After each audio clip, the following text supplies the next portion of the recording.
көрермен, біз дәл қазір екінші кезеңге де келіп жеттік. Енді біздің қолымыздағы парақтарға қарап, не үшін бұлай тұр деп түсінбей отырған шығарсыздар. Жалпы кез келген салада да бір белгілі шарттар, критерий болады, және де мамандар сол бойынша жұмыс істейді. Түсінгендеріңіз бойынша, дәл біздің қолымызда тұрған схема бойынша бүгін біздің 5 бірдей қатысушымыз арнайы тапсырманы орындайтын болады. Қасиет, толығырақ. Дұрыс айтасыз. Біздің қолымыздағы парақтарда қатысушыларымыздың орындайтын тапсырмалары толықтай түсіндірілген. Алайда мен өзім электрик болсам, дәл сіздің қолыңыздағы қағазымен алмас едім. Неге олай дедің? Себебі қарасаңыз, мұнда барлығы тек қара түспен ғана берілген, ол мен үшін қорқынышты әрі түсініксіз. Ал мендегі қағазға қарайтын болсаңыз, бұнда барлығы әр сым өзінің түсімен белгіленген. Бұнымен жұмыс істеу оңай. Дұрыс айтасың, Қасиет, расымен де мен бірінші көрген кезде құдды бір химия сабағына түсіп кеткендей болдым, шынымды айтайын. Ендеше Қасиет, бұны арнайы мамандардың өзінен табыстайық, яғни тәлімгеріміз толығырақ екінші кезеңде өзі айтып өтсін. Енді әйтпесе біздің түсіндіріміз бойынша қатысушылар жұмыс жасайтын болса, мына жерде түтін немесе от шашу шығып кетуі әбден мүмкін. Ендеше құрметті көрермен, екінші кезең басталды. Құрметті көрермен, дәл қазір менің жанымда тәлімгеріміздің көмекшісі Мұстафа Қазбек Оспанұлы отыр. Қазбек мырза, қатысушыларымызға бүгінгі екінші кезеңнің ережелерін толығымен түсіндіріп өтсеңіз. Мен Көпсалалы индустриалды техникалық колледжінің электроэнергетика мамандығы бойынша арнайы пән оқытушысы Қазбек боламын. Ал енді жарысқа келетін болсақ, бұл балдар бірінші кезеңді аяқтап қазір бітіріп тұр. Енді екінші кезеңінде бұл балдардың мына шиттің арасындағы байланыс орнату, яғни сым жүйелерін жүргізу болып табылады. Бірінші сыртқы шит пенен ішкі шиттің арасындағы сымдар жұмыстарын жүргізіп, монтаж жұмыстарын істеу болып табылады. Енді бұл жұмыстарды жүргізбес бұрын бұл балдарға алдын ала барлығына бірдей принципиалды схемасын берілген, шартты белгілермен қалай жалғану керек, қай жерде не тұру керектігін, сымдардың жүйелері барлығы түсіндірілген. Бұның алдында да бұлардың дәріс барысында айтылып, бұларды теориялық білімдер беріліп, іс-қимылдармен практикалық дағдылары бар балдардың. Сол дағдыларын пайдалана отырып, бірінші кезеңді қарап отырсақ, жақсы меңгергені көрініп тұр. Бәрі орнатып, ешкім бір орнатамай, неғымай қалған еш нәрсе жоқ, барлығы орнына қойылған. Енді қазір маңызды схемамен жұмыс істей алу уже бұл енді кәсіби өздерінің біліктіліктерін меңгергендігі, ол шеберлігі, жалғау ең маңыздысы ғой. Енді сыртқы жұмыстарды кез келген адамдар орната беруге болады қоғамда. Ал енді бұл схеманы оқи алу үшін кәсіптік білім керек. Кәсіптік арнайы дейді ғой, осы бір мамандығын білгені, осы схема сұлбалармен жұмыс істей алу, техникалық сызбаларды, шартты белгілерді түсіне алу деген сияқты. Ендеше көп сөзбай, жарысымызды бастайық, қатысушыларымызға сәттілік тілейміз.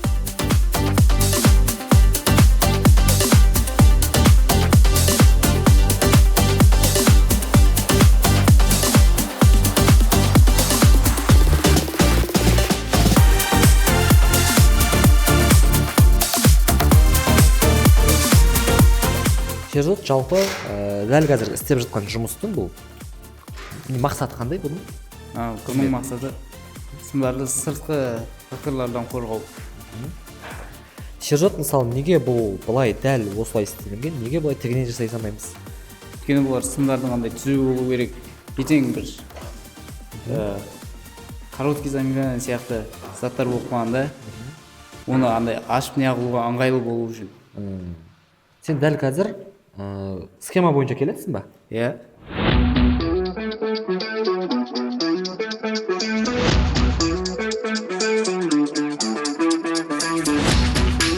Қызу тартыс кезінде Дінмұхаммед қателік жіберіп қойған сияқты. Ол уақытына әсер етпесе болғаны. Дінмұхаммед, жалпы неге бұны сен жаңа қатырып қойдың ғой, қайттан неге шешіп жатсың? Бір жерде қате кетіп қалса, қайтадан дұрыстап жатыр. Неге бұл қай жерден қате кетті? Астана жылы жіберді, тым жоғары кетіп қалған. Тым жоғары кетіп қалған. Ол нарада рөл ойнайды ма оның жоғары кетіп қалғаны? Ойнайды, сымда дұрыс жүрмей қалған. Ал дәл қазір сен мына сымды екі арасы ашық екен сенікі. Оның қандай айырмашылығы бар? Мысалы, басқа шылықпен қарасақ, олардың арасы жақын. Ал сенікі сәл ашық екен. Онда бір айырмашылық бар ма өзгеше? Ешқандай айырмашылық жоқ болады. Әркімнің өзі істегеніне қатысты. Ал дәл мынаны жоғарыдан төменге түсірудің қандай бір маңызы бар? Сәл жоғары кетіп қалса, бір жауап қиындық тудырады, сәл астына түсіріп алады. Саған жалпы берілген 1 сағат уақыт жетеді деп ойлайсың ба, өзің үлгересің ба 1 сағатта? Иә, жетеді, үлгеремін деп ойлаймын. Жақсы, сәттілік.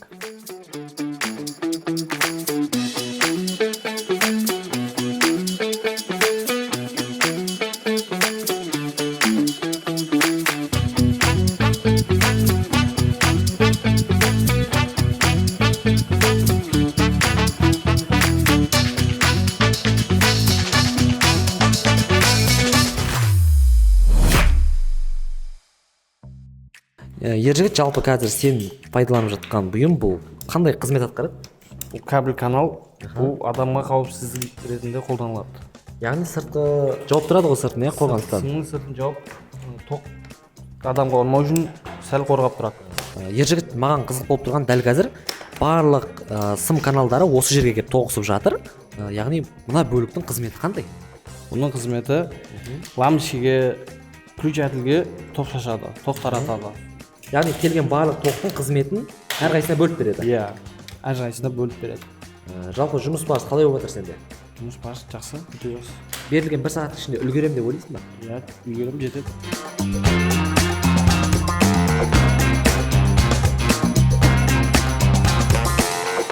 Бірінші кезеңнен ақ Досжан өз жұмысын тиянақты жасап жатыр. Бірақ берілген схемаға сай жұмыс жасап жатыр ма екен? Досжан, жалпы маған қызық болып тұрған дәл қазір мына екі бұйымның ішіндегі құрылғылары бірдей секілді. Бірақ атқаратын қызметтері қандай, сол туралы айтып берсін. Бірінші щитке назар аударсаңыздар, бұл сырты темірмен және айнасын көріп тұрсыздар ғой. Айнасымен бұл яғни сыртта, ғимараттардың сыртында тұратын щит. Бұл жаңбырдан қорғайды және үстіне құлаған заттардан қорғайды. Екіншісі назар аударсаңыз, бұл сырты пластмасс және бұның да сыртында қорғаныс қабырғы бар. Бұл да үйде кішкентай балаларға, мынау ғимараттың сыртында, мынау үйде тұрады. Бұл кішкентай балаларға қорғаныс ретінде қорғағыш жасалады. Ал жалпы, мысалы, мына жерде сымдардың реттілігі бойынша сым каналдары бұрыш-бұрышпен жүргізілген. Неге осыларды, мысалы, мынаны былай тарата салмайды, неге бұны былай тарата салмайды? Оның да бір өзінің ережесі бар ма әлде? Ережесі болғанда, ережесі бар. Андағарға айтқанда, былай тарта салу деген кішкене ойға қонымсыз, рет-ретімен былай апарса, электриктің өзіне де ыңғайлы және мынау сыртындағы қаптауыш қаптап қорғап тұрады.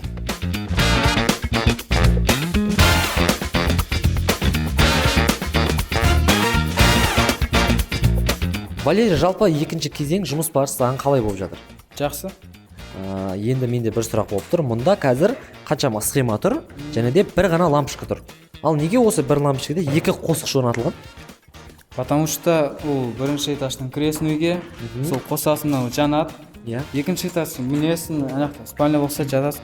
И чтоб түспеу үшін, мынаны өшіресің, сразу мынаны өшіру үшін. Яғни бір лампочканы екі жақтан басқару құқығы берілген ғой? Иә. Қазбек мырза, қазір екінші кезеңде басталғанына біршама уақыт болып қалды. Қатысушыларымыз қалай келе жатыр? Дұрыс келе жатыр ма схема бойынша? Балдар, иә, жаңа қарап өттім. Балдар схема бойынша дұрыс келе жатыр. Қайта уақытынан бұрын да істеп жатыр, тартысты болып жатыр. Бір-біріне қарап қалғысы келмейді ғой, енді балдар болғаннан кейін. Бір-бірімен жарысып, керемет өтіп жатыр жарыс. Ал жалпы қауіпсіздік ережелері толық сақталып жатыр ма? Қауіпсіздік ережелері сақталып жатыр, иә. Бұл жерге қауіпті деп айтатындай бір қандай заттар бар? Қауіпті дейтін қазір балдарға енді жаңа құрал жабдықтан енді канцелярский пышақ қана. Ал қалғанның бәрі бұл жерден кернеу жоқ, тоқпен жұмыс істеп жатқан жоқ. Сол үшін қалған заттар қауіпсіз. Құрметті көрермен, дәл қазір біздің қатысушымыз Дінмұхамед жарыс барысында абайсызда өзінің қолын кесіп алды. Дінмұхамед, жалпы қолың қалай ауырып тұрған жоқ па? Жауаптан жоқ, барлығы жақсы. Неге жалпы сайыс барысында қауіпсіздік ережелері түсіндірілді ғой? Қолыңды қалай кесіп алып жүрсің? Сайыс барысында қауіпсіздік түсіндірілді, мен байқаусыз пышақ тайып кетіп қолымды кесіп алдым. Дәл қазір көңіл күйің қалай енді? Жақсы, ойда деп. Қолын кесіп алды бір оқушымыз, жарақат ауыр емес, кішкене енді көмек көрсетілді, жедел жәрдем. Сосын бала жаңа өзінің тапсырмасын орындап шықты. Мен қолымды кесіп алдым жарыс барысында. Қолым қатты кедергі кетіп тұрған жоқ. Әрі жақсы жалғастыра аламын деп ойлаймын. Қасымдағы досымның қолын кесіп алған бір жағынан маған кішкене ауырып тиді, оны уайымдадым. Бір жағынан білмеймін, пайдасы да бар шығар. Қасымдағы досым қолын кесіп алған кезде менде сәл бір жағымсыз әсер болды. Бұл қолын кесіп алған себебі қауіпсіздік ережелерін дұрыс сақтамаған себептерінен деп ойлаймын. Қасымдағы қатысушы ол саусағын кесіп алғаны сәл маған қобалжу не болды. более внимательно надо было смотреть и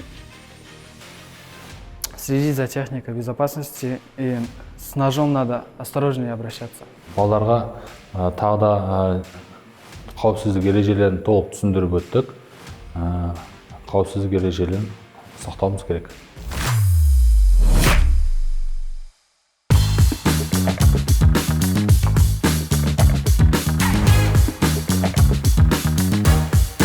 Сайыс барысындағы келеңсіз жағдай достардың арасына сызат түсірді ма? Жанымда достарымның жұмысын жақсы деп бағалаймын. Олар жақсы тез істеп, тіпті менен бірінші бітіп шығып кетті. Сайыс барысында мен басқа қатысушылардан көмек сұрадым. Менде болт бітіп қалған үшін басқа бір досымнан болт сұрай тұрдым. Мен осы жұмыста ерте бітіруімнің себебі өткен менде стаж болды, өткен мен әкемнің қасында жүріп, осындай жұмыстарға кішкене дағдыланған тұғымын. Және ойымда қалыптасқан осы нелер істеп көрген, андасында көрген. Шерзат закончил впереди меня, потому что он более быстрее делал и понял больше, чем я. Я чуть опоздал, потому что не знал, как тянуть там. Потом понял все. Олар өзімді өзім мақтай алмаймын. Олар да мен сияқты адам, мен сияқты істеді деп ойлаймын. Мен жай басыңға асықпай, қауіпсіздік ережесін сақтап, асықпай істедім. Өте жақсы бағалай, өте жақсы қатысты, жақсы атсалысты.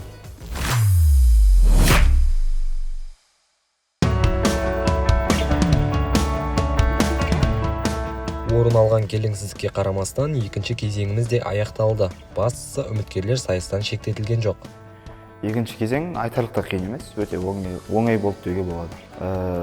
Яғни щиттер мен автоматтардың арасы өтетін сымның орнын, соның сыртындағы защиткасын орналастырып қойып шықтық кесіп.